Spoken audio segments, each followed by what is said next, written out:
आज ही Doubtnut app download करें। Doubtnut पर होगा अब आपके सभी मैथ्स, केमिस्ट्री, फिजिक्स और बायोलॉजी डाउट्स का सफाया। बस अपने क्वेश्चन की फोटो खींचो, उसे क्रॉप करो और तुरंत वीडियो सोल्यूशन पाओ। Download now. हेलो स्टूडेंट्स, देखो यहाँ पे एक क्वेश्चन है। ये एक सर्किट है, ठीक है। यहाँ पे एसी सोर्स है V equals to V0 sine 100t और ये एक ब्लैक बॉक्स है। हमें आइडेंटिफाई करना पड़ेगा कि ये ब्लैक बॉक्स में कौन सा मतलब एलिमेंट है। एक एलिमेंट रह सकता है या फिर दो एलिमेंट रह सकता है। कहाँ पे? ये तीनों में से, ठीक है। इंडक्टेंस, कैपेसिटेंस और रेजिस्टेंस में से, ठीक है। तो क्या दिया गया है? at steady state the variation current in the circuit and the source voltage are plotted together with time। देखो यहाँ पे भी एक प्लॉट दिया गया है। देखो ये है वोल्टेज का प्लॉट, ये डॉटेड लाइन जो है ये करंट का प्लॉट है। ओके, तो इस प्लॉट में साफ दिख रहा है कि ये करंट कुछ टाइम पहले स्टार्ट हो रहा है। ये तो टाइम एक्सिस है ना, तो ये करंट कुछ टाइम पहले स्टार्ट हो रहा है वोल्टेज वेवफॉर्म के। ओके, तो देखो कुछ टाइम मतलब ये पाई बाय 400 सेकेंड पहले स्टार्ट हो रहा है। ओके, तो करंट क्या हो रहा है? करंट लीड हो रहा है, ऐसे बोल सकते हैं ना, आई लीड्स वोल्टेज, ठीक है। अब ये कौन सा सर्किट में होता है आई लीड्स वोल्टेज? ये कैपेसिटर में होता है, ठीक है। लेकिन कैपेसिटर में हमेशा आई 90 डिग्री में लीड करता है वोल्टेज को, लेकिन यहाँ पे चलो देखते हैं कितना डिग्री में लीड कर रहा है। ये देखो पाई बाय 400 सेकेंड में लीड कर रहा है और यहाँ पे देखो ये ओमेगा दिया गया है 100 रेडियन पर सेकेंड, ठीक है। तो अगर ये T1 मान लो तो ओमेगा 5 जो नया एंगल है वो कितना हो जाएगा? ओमेगा T1 ओमेगा कितना है 100 इंटू पाई बाय 400, ये कितना है? देखो पाई बाय 4, ठीक है। ये पाई बाय 4 है, लेकिन कैपेसिटर हमेशा कितना एंगल में लीड करता है? पाई बाय 2 एंगल में। तो ये कम हो रहा है पाई बाय 4 और इस पाई बाय 2 से कम एंगल है, राइट। तो यहाँ पे एलिमेंट्स क्या क्या रहता है? Therefore R and C are the elements present in the black box। Okay, ये हो गया। अब नेक्स्ट हमारा क्वेश्चन क्या है? देखो, if AC source is removed, अगर ये AC सोर्स रिमूव किया गया and the circuit is shorted for some time so that capacitor is fully discharged and then a battery of constant EMF is connected across a black box at t equals to 0।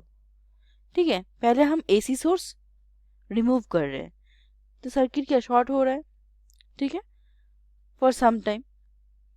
अब उस time क्या हो जाएगा? यहाँ पे तो capacitor है ना, ये रेजिस्टेंस है, ये कैपेसिटर है। अगर हम इसको रिमूव करके ऐसे शॉर्ट कर दिए तो क्या हो जाएगा? ये कैपेसिटर तो फुली चार्ज था, राइट। अब ये डिस्चार्ज करेगा, ये सोर्स वोल्टेज सोर्स एक्ट करेगा तो ये कंप्लीटली डिस्चार्ज होगा, ठीक है। अगर अब ये कंप्लीटली डिस्चार्ज हो गया, अब क्या कर रहा है? देना battery of constant EMF is connected across the black box at t equal to 0। अब इसके साथ एक बैटरी कनेक्टेड किया गया है। चलो ड्रॉ कर लेते हैं सर्किट पहले।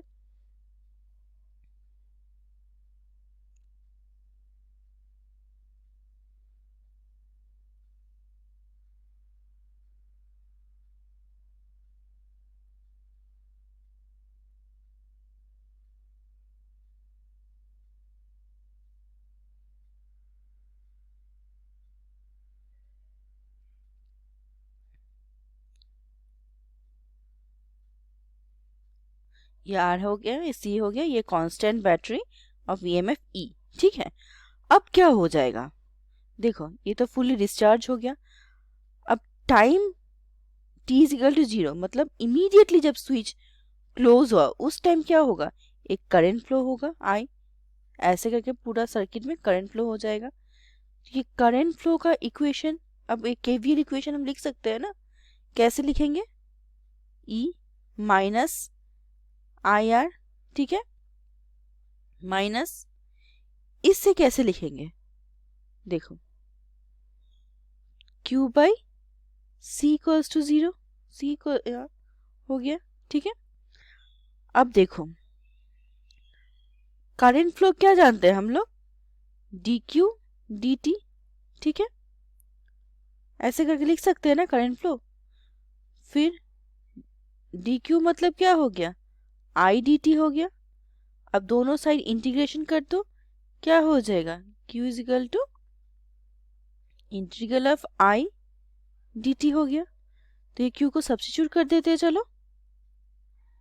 E minus I R minus integration of I dt by C equals to 0, ठीक है। अब इसको सॉल्व करो,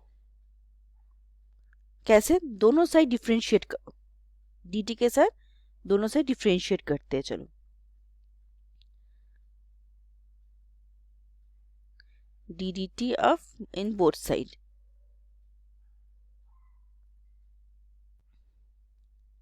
इसको सेम रखो, ठीक है। ये EMF कांस्टेंट है, इसलिए टाइम के रेस्पेक्ट से नहीं चेंज होगा, तो ये 0 हो गया, ठीक है। ये क्या हो जाएगा? R di dt, ठीक है। ये क्या हो जाएगा? 1 बाई C, ठीक है, इक्वल्स टू 0। अब फिर से अब सबको R से डिवाइड कर दो, क्या हो जाएगा? देखो di dt plus I by R C equals to 0। di dt equals to minus I by R C, ऐसे लिख सकते हैं ना हम लोग। सॉरी, ये C है। अब di बाई आई लिखो equals to minus 1 by R C D T, ठीक है। अब दोनों साइड को इंटीग्रेट करो, ठीक है। दोनों साइड को इंटीग्रेट करने से क्या आ जाएगा? यहाँ पे आ जाएगा natural log of I equals to e to the power of minus 1 by R C, ये कांस्टेंट है, इंटू टी, प्लस एक कांस्टेंट टर्म आ जाएगा, ओके। अब इन दोनों को एंटी लॉग ले लो, एंटी लॉग होने से क्या हो जाएगा? ये e to the power of ln I, ठीक है, equals to e to the power of minus 1 by R C T,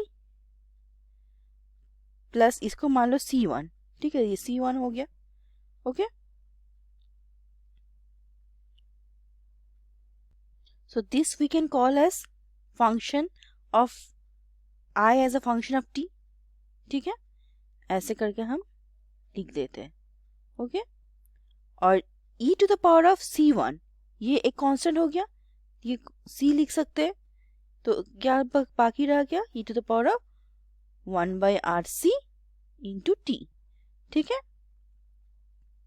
अब देखो वहां पे क्वेश्चन में बोला गया था at time t is equal to 0, at time t is equal to 0 क्या हो रहा है? यहाँ पे क्वेश्चन, यहाँ पे बैठाओ I0 equals to C e to the power of क्या है? 0 हो रहा है, ये t0 है, राइट। तो क्या हो गया?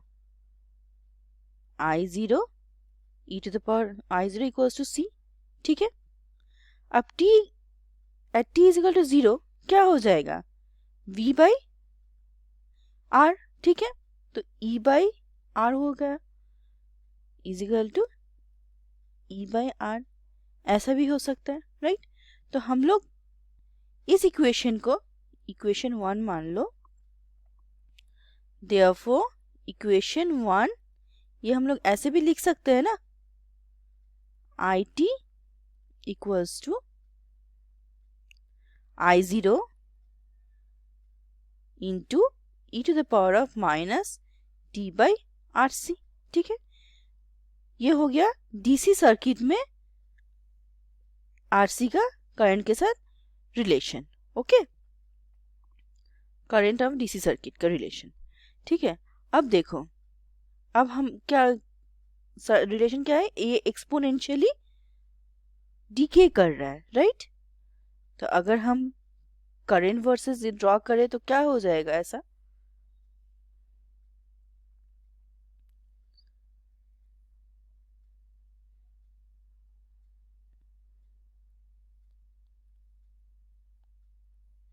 ये ऐसे करके कहीं पे डीके करेगा, राइट। क्योंकि ये पॉइंट, अगर ये आई है और ये टाइम एक्सिस है, ये पॉइंट I0 है, पीक वोल्टेज है, और ये डीके करेगा। और आरसी क्या है, आरसी है टाइम कांस्टेंट। ठीक है, यहाँ पे आर और सी का वैल्यू भी हम लोग निकाल सकते हैं ना। कैसे, देखो आरसी का वैल्यू क्या हो जाएगा, यहाँ से निकाल सकते हैं। जैसे V0 कितना दिया गया है, 100 वोल्ट, I0 √2 एम्पियर दिया गया है। तो यहाँ से हम लोग क्या निकाल सकते हैं, Z that is equals to V0 by I0। ठीक है, क्या हो गया, 100 बाई √2 ओम। ठीक है, अब इम्पीडेंस ट्राइंगल ड्रॉ करो। ये आरसी सर्किट है, इम्पीडेंस ट्राइंगल ऐसा हो जाएगा, ये R, ये Z, ये C, सॉरी ये XC होगा। ये दोनों के बीच एंगल 90 डिग्री है, और ये है फाई। फाई कितना था, π/4, π/4। तो cos π/4 इक्वल्स टू क्या हो जाएगा, R/Z। यहाँ से R नहीं निकलेगा, R कितना हो जाएगा, देखो कैलकुलेट करो, ये 50 ओम हो जाएगा। ठीक है, और XC बाई Z क्या होगा, साइन π/4। यहाँ से XC नहीं निकलेगा, XC देखो कितना आएगा, ये भी 50 ओम आ जाएगा। ठीक है, और अब C नहीं निकलेगा क्या, 1/ωc is equal to 50 ohm, right. अब ये C कितना हो जाएगा, C is equal to 200 into 10⁻⁻6 farad. ठीक है, तो यहाँ से C भी निकल गया, R भी निकल गया। तो RC कितना हो जाएगा, R कितना है 50 इंटू 200 इंटू 10⁻⁻6, ये कितना हो गया, 0.01 हो गया। तो ये RC कांस्टेंट है, एक RC डीसी सर्किट लिए, ये RC टाइम कांस्टेंट है RC, राइट। तो ये डीके कितना में होगा, कितना टाइम कांस्टेंट में होगा, तो टाइम कांस्टेंट इक्वल्स टू 0.01। ठीक है, तो हमारा कौन सा ऑप्शन सही है, चलो देखते हैं चारों ऑप्शन में से। देखो ये decrease exponentially with time constant 0.01 second, ये बी वाला ऑप्शन सही है। Okay, I hope you like my video, thank you. Class 6 से 12 से लेके नीट, IIT, JEE मेंस और एडवांस के लेवल तक 10 मिलियन से ज़्यादा स्टूडेंट्स का भरोसा। आज ही डाउनलोड करें डाउटनेट ऐप या व्हाट्सएप कीजिए अपने डाउट्स 8400 400 400 पर।